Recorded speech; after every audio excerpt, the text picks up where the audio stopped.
What's up? Welcome into it. It is Kansas Talk, Wichita's Big Talker, KQAM, as we are moving through in the last half hour on the home stretch. It's flown by so quick. So much great activity going on here. So many happy people seeing the vendors doing the training sessions. Activism.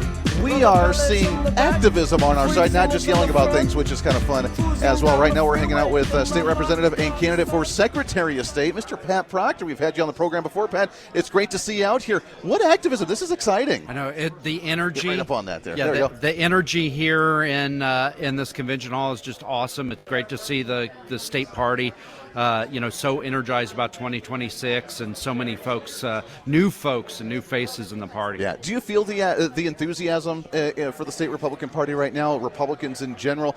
Usually in off-season elections, we voted in November, we did our thing, and now we're just complacent. We're going to go back to work and forget about stuff. Is that happening? No, the complacency is just not here this year. I was in a meeting yesterday talking about data analytics and all this stuff, and what I heard over and over again is get the tools to us yesterday, because we're doing local races right now. So it's awesome. Really cool, the energy that everybody has to get engaged now, and it just speaks volumes to how much more energized we're going to be next year. Yeah, that's really exciting. From the legislative side first, let's talk this year. Obviously, was an interesting session. You guys got a lot done. Everything done in that supermajority fashion to get things overridden by the angry librarian, we like to call her here on the program. But overall, even with that, it was still pretty successful this year. Yeah, as the chairman of the Elections Committee, I've been working on a lot of things for a bunch of years, and it all came true this year. That's awesome. She was not happy, by the way, of that whole getting rid of the 3-day grace period. Oh, yeah, and of course now we're being sued because they don't want to go into effect. But yeah, that's something we've been working on for 3 or 4 years, and we were able to finally get it done this year. This year, Election Day is going to be Election Day, which is right. awesome. And then on non-citizen voting, we were able to get a constitutional amendment passed, will be on the ballot next year, but also require her DMV to share citizenship data with our Secretary of State, which she hasn't wanted to do. That's right. It's been like pulling teeth, and now she has to do it every quarter. It's wild. They always claim that we're infringing upon people's rights, we're taking all their data. We already have this information. We're just cross-checking databases. Why is that an issue? Yeah, well, it's an issue because they want to keep the non-citizens on the voter rolls, and if we have the data, we can't. We will take them off, and so that's why it's an issue. And it's I think that it's really important that we can tell Kansans, no, non-citizens aren't voting in Kansas, and we know because we check every quarter. It just seems like basic common sense. Yeah, that would be kind of common sense. Are we getting better? I know that, and we've talked about this many times before on the show, that election style in Kansas with what we do, ID verification and everything that we have, other states base a lot of what they do now off of what we're doing. How are we when it comes to elections? Do we feel confident in our results? Well, we are very rapidly becoming the gold standard in the state of Kansas, but there's still a lot of work to do. And one area where I really have been focusing, and I'd like to continue to focus as a Secretary of State, is on cleaning up our voter rolls. Yeah. We got a lot of dead people and a lot of people who've moved out of the state still on our voter rolls, and there's a lot of tools we could be given folks, our elections officers, to help clean up our voter rolls. I did a bill this year that allows clerks to use online obituaries to remove dead people. But who knows you're dead for sure? Your credit agency knows if you're dead, because they don't want to continue to lend you money. And the Social Security, that's right. Let's just, the voter rolls are public record. Let's just give them the list and say, hey, are any of these people dead? Yeah. And if they're dead, let's take them off the voter rolls. I mean, it seems simple, but very controversial. And hopefully with a Republican governor in the next administration, we'll be able to get some of these things moving. Yeah, very controversial. Yeah, actually. Yeah, it's very controversial that dead people should be taken off the voter rolls. That's right. At the same time, the other question is where people register, and is there any concern about people registering where they don't live or registered at certain businesses? Is that something that we have to focus on and try and clean up as well? Yeah, we have a really big problem in Leavenworth where I live. I go knock doors with the voter rolls, and when I knock on the door, you've got the people who live there now, the people who lived there before them, and the people who lived there before them. And another thing that the DMV has the data on is if somebody moves to Texas and gets a new driver's license, Texas tells Kansas, hey, this idiot left Kansas, take them off take away their driver's license. why can't the DMV share that data with the Secretary of State's office so we can also take them off the voter roll? Sure.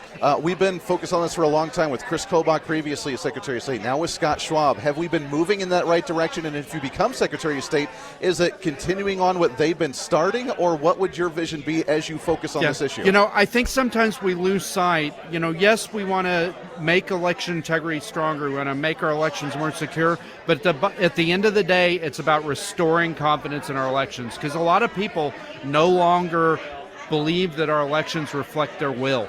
Sure. And so these measures are about, you know, addressing the vulnerabilities in our system, because yes, our elections are secure, but secure doesn't mean impregnable. Right. And when I'm not in the legislature, I teach it in the Homeland Security program at Wichita State. The first principle is you don't wait till after the plane blows up to stop the bomb from getting on the plane. So if we've got these vulnerabilities, let's just address them so that we know they can never be exploited. Yeah, no, absolutely. On the other front, outside of just the election side of things, Secretary of State also deals with a lot of the small business in the state, getting people registered that way. How does that process look? And do you think we're doing a good job? Or what else can we do to entice more small business to be started and come here to the state of Kansas?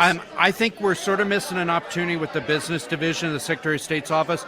I'd like to turn it into kind of an entrepreneurship engine, like a one-stop shop for people who want to start businesses. You know, it'd be great if the business division had like some people who had ever had a business and run a business and started a business, so you could pick up the phone and you could call somebody and say, hey, I'm thinking about starting this kind of business. What do I need to do? Right. And, you know, with all the AI technology that's out there, there's no reason that we can't have a little chat bot there that, like, you say, hey, I want to start a restaurant. It tells you need to go to these agencies fill to out do this that. paperwork, contact these people. Because, you know, I'm a business owner. Me and my wife own a couple restaurants, and we started in 2006, and we had to figure it out the hard way a lot of times. You know, when somebody said, hey, you didn't do this or you didn't do that, that discourages entrepreneurs and just puts burdens on people that are trying to grow our economy and grow the future of our state. That's a major upgrade compared to Scott Schwab, our current Secretary of State, saying that when he's come in, you know, having, you know, essentially still a DOS system for our computer systems that go from that to an AI assisting people step by step.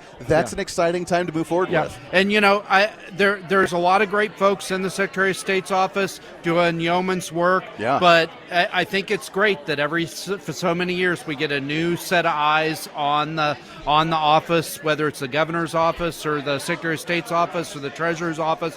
And so I think I've got a lot of great ideas, and I hope to have the honor of the vote of the people of Kansas to get in there and start making some things happen. What's been the response so far? I know it's still early, we're a year and a half out, but what's been the response so far? It's been really great. I'm actually going to be out in Cali County for their picnic on Tuesday, and I'm going to be out in Great Bend for the fair on Thursday, and everywhere I go, people are just really excited.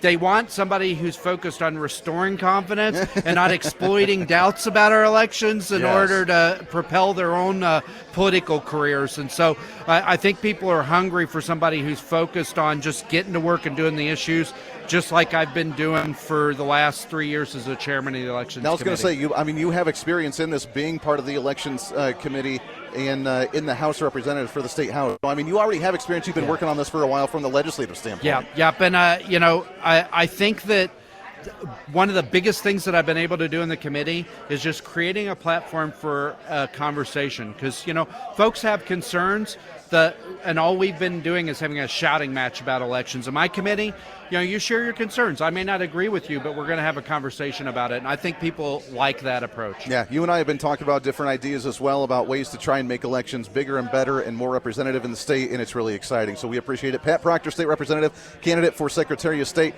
We appreciate you coming out today. It's been a fun festival and a fun conference. Got to get you back on here and do it again real soon, my friend. Thanks for having me, and thanks for being here at the convention. Hey, this is a great time. We appreciate it. We'll do it again here real soon. Got to take a break. One more segment left as we wrap things up, as we are broadcasting live up here in Lenexa, Kansas for the Summer GOP State Convention 2025. A lot of great candidates, a lot of great booths, a lot of great training seminars going on right now. We'll cover all that and more right back here on Kansas Talk, Wichita's Big Talker, KQAM, on your Saturday morning.